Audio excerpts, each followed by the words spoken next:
বন্ধুরা, তোমরা সবাই কেমন আছো?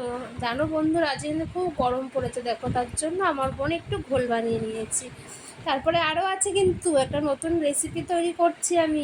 দেখো, প্রথমে এখানে আমি গাজর, টমেটো, ক্যাপসিকাম আর শসা কেটে নিয়েছি। দেখেছো, কুচি কুচি করে কেটে নিয়েছি। তারপরে একটা বাটি নিয়েছি, তার মধ্যে ওগুলোকে ঢেলে নিয়ে যাওয়া। দেখো, নুন আর একটু বিট নুন আর একটু গোলমরিচের গুঁড়ো আর হচ্ছে মিউনিস, এইগুলোকে দিয়ে ভালো করে এটাকে মাখিয়ে নেবো। দেখো, দেখেছো, মাখিয়ে নেবার পরে দেখো, আগের থেকে আমি পাউরুটির কোনাগুলোকে কেটে রেখেছি। দেখো, তারপরে ওই যেটা বানিয়ে রেখেছি ওটা পাউরুটির ওপর থেকে দিয়ে দিলাম। ও হ্যাঁ, আর বাটারও কিন্তু দিয়েছি পাউরুটির ওপরে।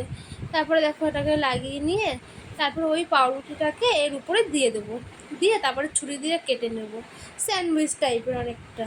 তারপরে দেখো, দেখো সব কটা তৈরি হয়ে গেছে। লুকটা কি সুন্দর হয়েছে না? তোমরা বাড়িতে ট্রাই করে দেখতে পারো বন্ধুরা, খেতে কিন্তু দারুণ হয়েছিল। আর এই দেখো, দেখো, দেখেছো কি সুন্দর, দারুণ লাগছে না দেখতে? তোমাদের যদি ভিডিওটা ভালো লাগে তাহলে লাইক, কমেন্ট, শেয়ার আর আমার চ্যানেলটাকে সাবস্ক্রাইব